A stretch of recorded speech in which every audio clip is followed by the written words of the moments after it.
Hi everyone. Welcome to another episode of the Drama Surgery Podcast. I hope you guys are having a great week so far. It's snowing where I am, so I'm indoors and cozying up to all the dramas that I want to watch, and I would like to share those with you guys. So this is another episode of the Watchlist Digest. So to start off with, I want to talk about the first drama I am watching, which is Marry My Husband. I talked about this drama last week, and it was like the topic of my episode last week. So this is just a continuation because I have now watched episode 5 and 6, and honestly I am still loving this drama. It's still very, very good.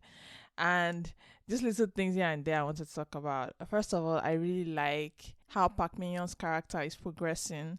Right? If there's one thing I would say about like rebirth dramas and just like this trope in general, I don't like it when they give the female lead just, or like the protagonist, the power and the ability to just fix things easily. So in this case, Park Min Young's character, right, Ji-won, she's someone that is naturally a shy and just scared person, right? That's, I think, a result of being an orphan, right? And so she doesn't fight for things and she always gives in to people. And when she finally has this rebirth, I like the fact that she does not change instantly, right? There's still that fear she has. There's still that fear to talk out and speak out for herself and stuff like that. And I like the fact that she's learning that little by little and how to speak up for herself, how to fight others for what is rightfully hers, right? So in this episode 6 that just aired, I like the fact that she finally took down our boss's boss. Just by planning a few things and getting that done. So I like the fact that she's growing as a character, and I also like the fact that she wants to do this on her own, right? She wants to take down all these people and fight back on her own. Even though Yu Jeok offers his help, she rejects it because this is something that she has to do for herself and she has to grow in this way. And I like the fact that Yu Jeok also doesn't undermine her in that way, right? He recognizes that this is something that she wants to do and succeeding all on her own, right? He just is there kind of as a buffer in case she needs him, but he doesn't step in because she has kind of hinted that this is something she wants to handle. And I just like the fact that he goes along with it, right? I like that scene where you see the chain of command as they sign the papers that is going to basically be the marketing for the advertisement that was based on her idea, right? At that moment he just decides he's going to sign it anyways because he trusts that she knows what she's doing and she's able to kind of succeed in taking down this director. And I really like that part as well, right? It's just a little tidbit that was there that made my heart sing, and it's just really fantastic. To me, it's almost like she's taking out this little people for the final boss, which is Sumin, her best friend, right? And so by the time she's ready to take out Sumin, she'll have the I guess training needed, the kind of psychological training she needs to take those people on, right? Because Sumin and Park Min Wan, they are like people that are more integrated with her life, right? It's very difficult for her to remove herself from the situation that she's been put in over the years, because everybody again sees Sumin as her best friend, sees Park Min Wan as a good like boyfriend, and that's not true. And I guess she can't just remove herself from that situation because again, there's a reason why she's still with Park Min Wan, right? She wants Sumin to feel like she's taking him away from her, right? And so that's why she's still dating him. So I like the fact that everything is still going kind of slowly, but at the same time, our romance with Yu Jeok is kind of picking up, right? I like the fact also that Yu Jeok is not like just that cold male lead character, which is kind of boring. Like we've seen that a billion times, right? They've given him more of a nuance, he's kind of a nerd actually. Like he's a certified nerd, but he's a chaebol nerd. So, no one cares that he's a nerd. And I like the fact that they've kind of moved their romance forward, at least at this point in episode like 5. He's already confessed his feelings for her, and I'm looking forward to their future moments because I think they have good chemistry. First of all, the height difference is amazing. Like I don't know how tall Naim is, but he comes across as really tall, at least when standing next to Park Min Young. Like she looks really, really short next to him, and so they have that going for them at least, right? So I am really looking forward to their romantic moments, and I just want to say, because this happened in episode 6. So at the end of episode 6, and this is a spoiler if you've not seen episode 6, but they've finally found out that they've both time traveled, right?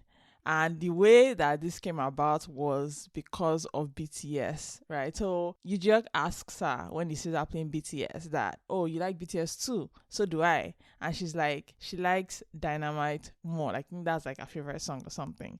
And then Yujok is like, oh, I like Spring Day better.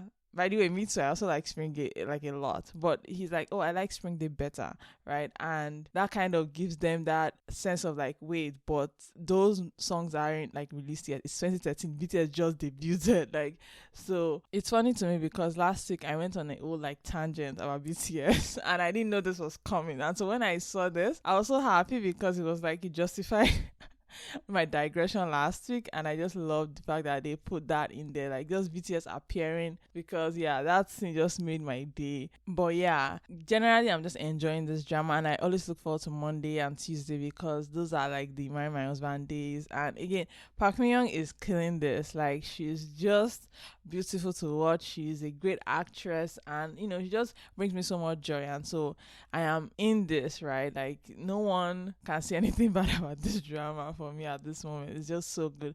And thankfully, I did not read the webtoon, so I am looking at this very fresh in mind. And I've even heard that for people that have read the webtoon, that it's deviating in good ways. At least that's what I've heard.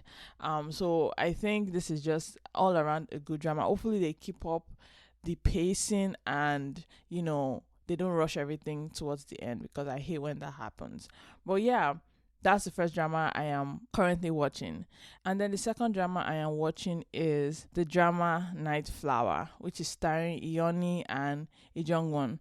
And it's about this widow that basically masks as a vigilante, because I mean, this is a historical drama, and you know, like in historical times, Joseon and everything, like there's a lot of class division and a lot of just like injustice that goes on. And so she, a widow, masks because I guess she knows martial arts and stuff like that, and it's really good up to now. I really like the male lead that's here, Lee Jong-won, that's playing the official. There's just something about him that I really like, and I can already tell they have chemistry.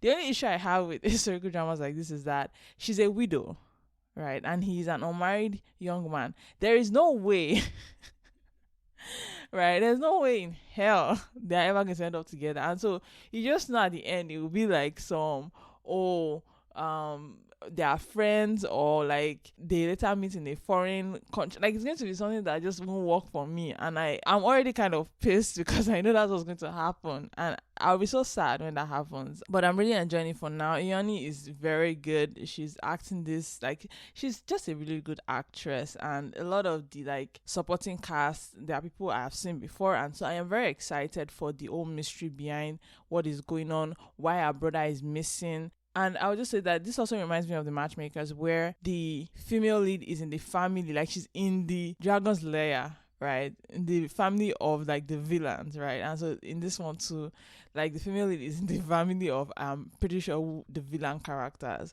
right? She is the daughter-in-law of that family.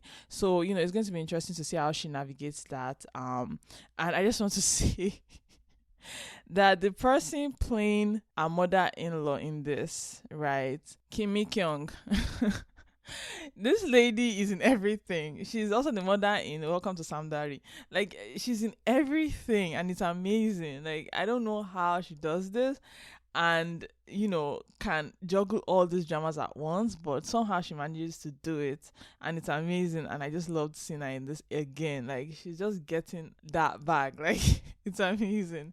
But yeah, I remember seeing her and being like, wow, she's here again. But again, the supporting cast in this is amazing. A lot of people I recognize, a lot of just like veteran supporting actors and actresses are here, and so you just know it's going to be good.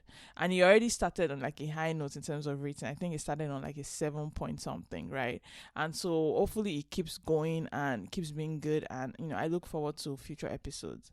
Then moving on, the third drama I'm watching is the Japanese drama Sahara Sensei to Toki-kun. And this is a VL drama that honestly I was not that enthusiastic about to begin with. So basically, this is a drama about this high school boy Toki that basically likes his teacher Sahara. And that's basically the story here, right? The thing is, Toki is like a delinquent, right? And he's not someone that pays attention. Like teachers are scared of him and students, avoid him and stuff like that. But you find out as time goes on that he's actually just a cinnamon roll. Like he's such a cutie. Like he's so cute and everything. And you just love watching his shenanigans and his actions because they are just so funny and comical. Honestly, I wasn't so lonely at the beginning, but now I am particularly interested, not just for the male lead's story, but also for the secondary couple's story. So the story between the stepbrothers. So I guess they are just brothers, but like not really. And so Todo Shinji and Todo Takuya, right? They are brothers that, one was adopted after his family like passed and everything. That is like the ship I am on. And that's what's keeping me watching every week because I want to see how that ends. And so they've got my attention as well, right? It's a really, really good drama that, I think if you're looking for something just easy to watch, fun, this is the drama for you, right? It's a lot of good vibes generally, despite how it might seem at the beginning. And again, it's very short. It's just like 20 minutes per episode. So again, I recommend this if you want something just like in your downtime. It's very, very good as well. And finally, this next drama I want to talk about, it's not a drama that's airing, but it's a drama that has finally got an airing date. And it's one I have been waiting for since like June last year. Like I've been waiting for this for so long. And it's basically Royal Roda, or I guess it's the Impossible Heir as of like this episode that I'm recording, starring Jae Wook, Lee Jin Young, and Ong Soo-ju. This drama, I have been waiting for this for like, I feel like almost a year, right? I don't know why I assumed it would air in 2023 because Lee Jae Wook had like Alchemy of Souls was in 2022, so I assumed Lee Jae Wook's next drama would be 2023, and I was waiting patiently. And the only thing that came out from Lee Jae Wook was Death's Game, where he was a cameo in one episode. And I will say, by the way, he was the best part of that drama. At least the part one. I haven't watched part two because I'm no longer interested.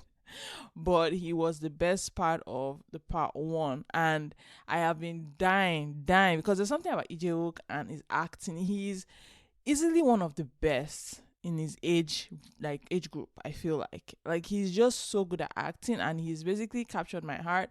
I am a huge fan. I am one of those people that will like go to his page and check if there's a new drama. So I also know he has another drama with Joboa coming out sometime later, right? So again, super excited. And Lee Jin Young is also somebody that I have watched in like Imitation and Brave Citizen, and so I mean he always plays the villain sometimes, but honestly I feel like he's going to get his heyday and just like switch to male roles only because he has that vibe about him that is male lead worthy as well, right?